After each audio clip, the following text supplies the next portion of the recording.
I looked at the man sitting across the mahogany table, a man I had known for 15 years, a man whose wedding I had attended, whose kids I had bought birthday presents for, and for the first time in my life, I felt true, unadulterated fear.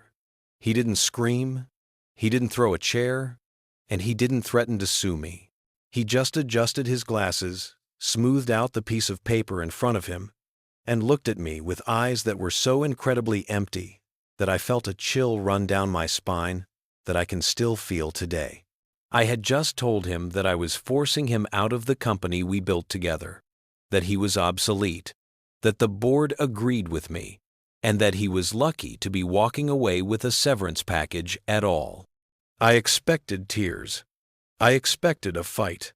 I expected him to beg me to reconsider. Instead, he just slid a single blue folder across the table toward me, tapped it with his index finger, and whispered, "I think you should read page 4 before you sign anything, David." That was it. No drama, no shouting. Just a blue folder and a whisper. But inside that folder was the end of my life as I knew it.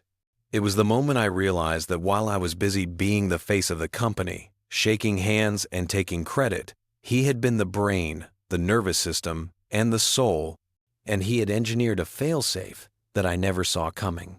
So, I have to ask you, before I tell you how I lost a $50 million empire in the span of 3 minutes, was I wrong for doing what was best for the business, or did I deserve the absolute catastrophe that was waiting for me inside that folder? Tell me if you would have done the same thing if you were sitting in the CEO's chair, blinded by ambition and money. But to understand how a quiet man in a beige cardigan destroyed a corporate titan without raising his voice, we have to go back to the beginning, back to when we were just 2 broke college students with a laptop and a half-baked idea. His name was Arthur. That's not a pseudonym. His name just fit him perfectly.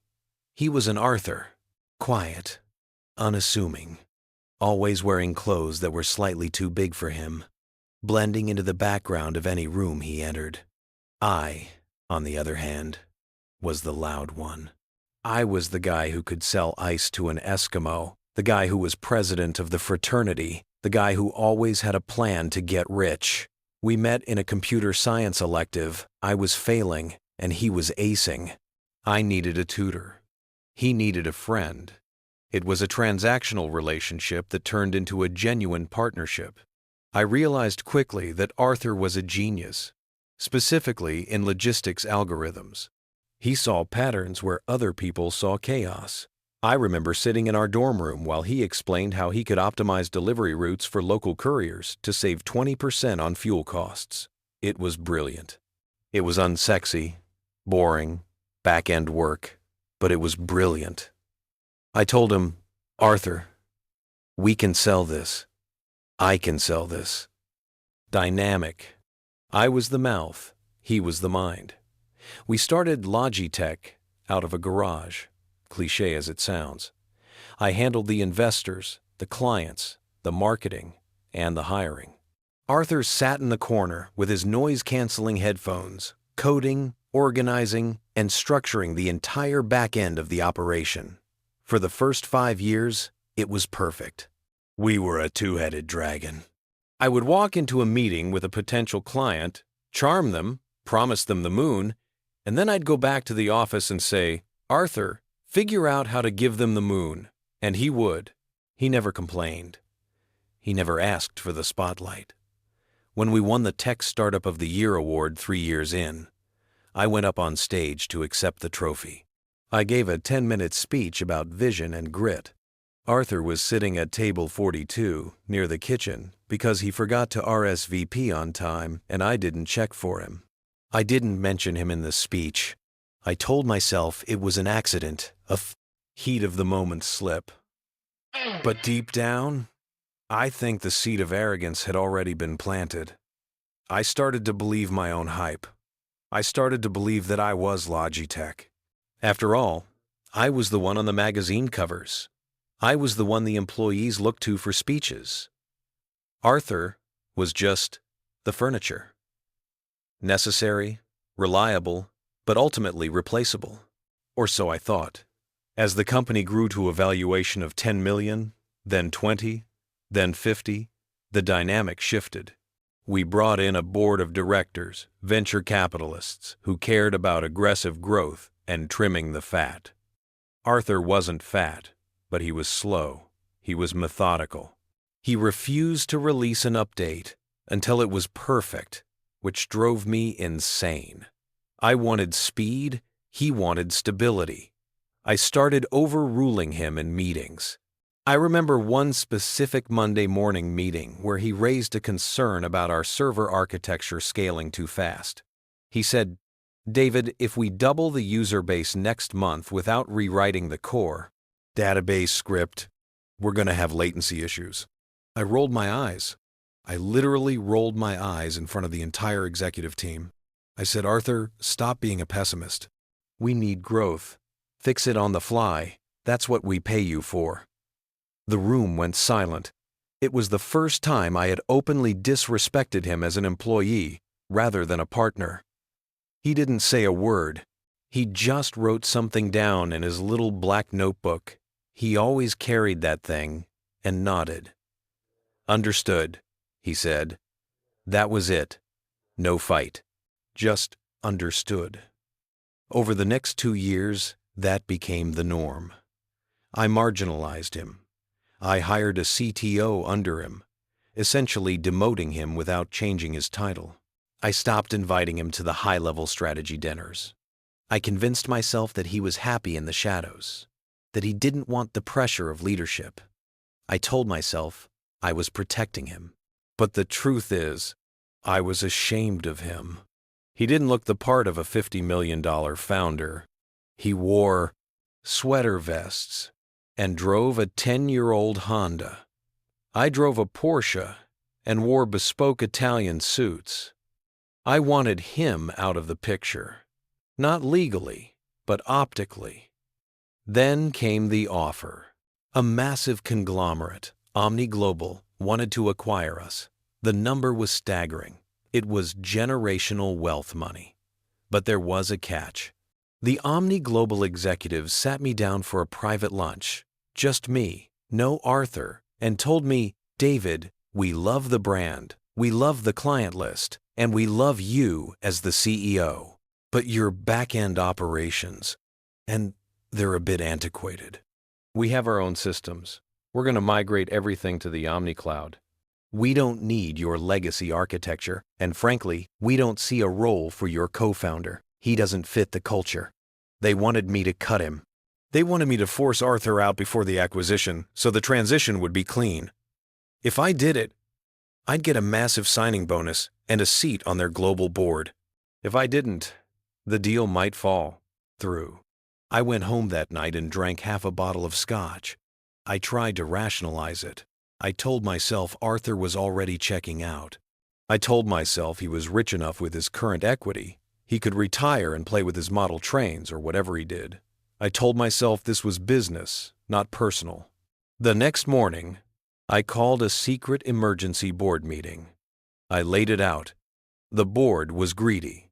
They saw the dollar signs.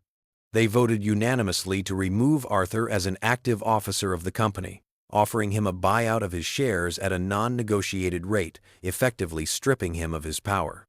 I volunteered to be the one to tell him. I thought I owed him that much.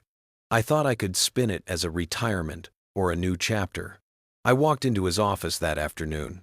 It was small, cluttered with papers and old servers. He was drinking tea. "Hey, Arthur," I said, putting on my best fake sympathetic face. "We need to talk." I sat down and delivered the speech I had rehearsed.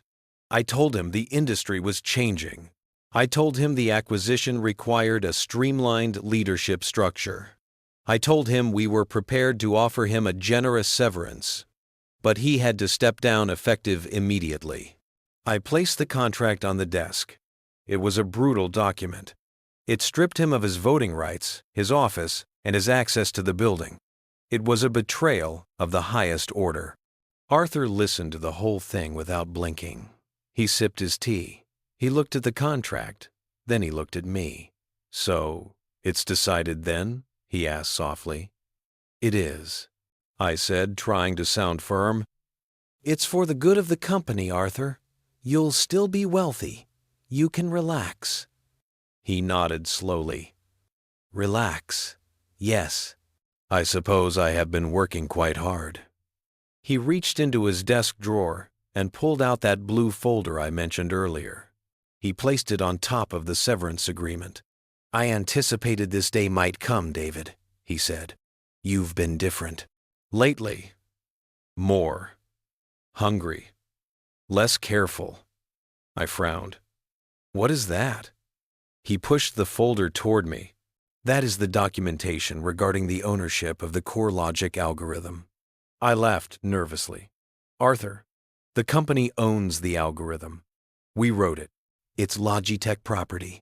He smiled a tiny, almost sad smile. Actually, David, if you recall, when we incorporated, I insisted on a specific clause regarding the intellectual property of the base code. You were too busy courting the angel investors to read the bylaws thoroughly. You just signed where I told you to. My heart skipped a beat. What are you talking about? I retained personal ownership of the source code, he said, his voice steady and calm.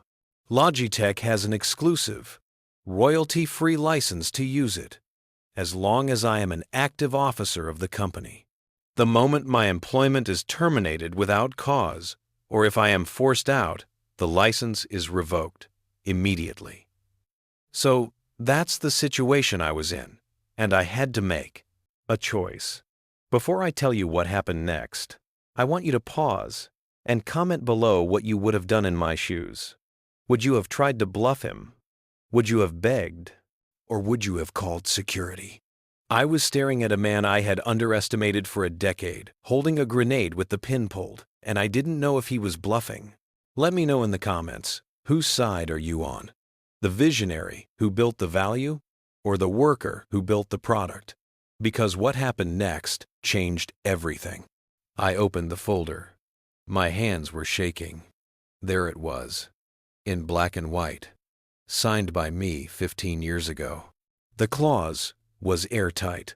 The Atlas algorithm remains the sole intellectual property of Arthur P. Jenkins. Logitech is granted a revocable license. It went on to state, in very clear legal terms, that if Arthur was removed from his position, the software that ran our entire company, the routing, the database, the client interface, everything would legally revert to him. Logitech would essentially be a shell company with a cool logo and zero functionality. If I signed his termination papers, I was effectively deleting the company. I looked up at him, sweat beading on my forehead. You can't do this. This is blackmail. It's not blackmail, Arthur said, taking another sip of tea. It's leverage. You see, David, you always looked at the surface. You looked at the shiny wrapper. I looked at the structure. You built a brand. I built the foundation. And you cannot evict the man who owns the foundation without the house collapsing. I felt like throwing up. Omni Global. They'll sue you. They'll bury you. Let them try, Arthur said. I've had 3 independent IP firms review this over the years. It holds up. The code is mine. Every update, every patch. I registered under my personal holding company, which then licensed it to Logitech. You never checked the audit reports, David. You were too busy with your galas. The silence in the room was deafening. I realized then that he had been preparing for this, not out of malice, but out of survival. He knew who I was better than I knew myself. He knew I would eventually turn on him. What do you want?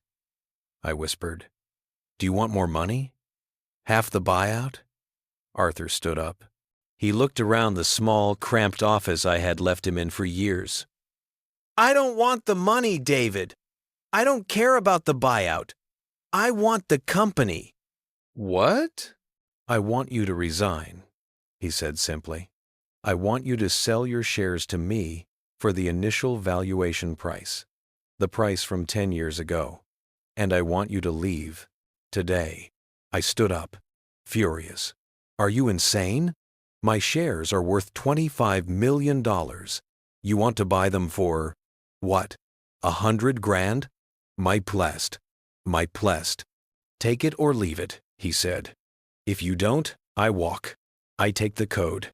The company valuation goes to zero overnight. Omni Global pulls the deal. You get sued by the board for negligence because you didn't do your due diligence on the IP ownership. You'll be ruined, David, bankrupt and disgraced. I stared at him. The quiet man. The man I mocked. He had me in a checkmate so complete it was beautiful in a terrifying way. He wasn't bluffing. I could see it in his eyes. He was willing to burn it all down if I didn't fold. He didn't care about the wealth. He cared about the principle. He cared about the work. The next 10 minutes were a blur of shouting on my part and silence on his. I called my lawyer. My lawyer screamed at me for signing the original bylaws without reading them. I called the board. They panicked. They asked if we could fight it. The answer was no. It would take years in court, and the company would be dead in weeks without the software. Omni Global would walk away the second they smelled a lawsuit. I was cornered. The silent partner had become the executioner. In the end, I signed. I had no choice. I signed over my shares for a fraction of their worth, enough to pay off my mortgage and buy a decent car, but not enough to retire on. I packed my box. I walked out of the glass building I thought was mine. As I was leaving, I saw Arthur standing on the balcony, watching me go. He didn't wave. He didn't gloat. He just watched. The aftermath was swift. Arthur rejected the Omni Global acquisition. He took the company private again. He fired the bloated middle management I had hired. He refocused the company on what it was originally good at: logistics. Last I heard, Logitech is doing better than ever. It's not flashy. You don't see Arthur on magazine covers. But the profit margins are triple what they were when I was in charge. As for me, I'm working as a consultant now for a mid-sized firm. I drive a Toyota. I have a lot of time to think. I think about the arrogance of noise. I think about how we are trained to believe that the person talking the loudest is the one in charge. I learned the hard way that true power isn't in the speech. It's in the paperwork. It's in the details. It's in the silence. I treated a genius like a secretary, and he dismantled my life with a clause and a signature. So, the moral of the story is simple. Be careful who you step on to get to the top, because you never know who holds the deed to the ladder. And never, ever assume that the quiet person in the room is the weak one. They might just be the one listening to you dig your own grave. If you think I got what I deserved, hit that like button. If you think Arthur went too far, let me know in the comments. I read every single one of them because, honestly, I've got the time now. Make sure you subscribe so you don't miss the next story. I've got plenty more mistakes to share. I'll see you all in the next story.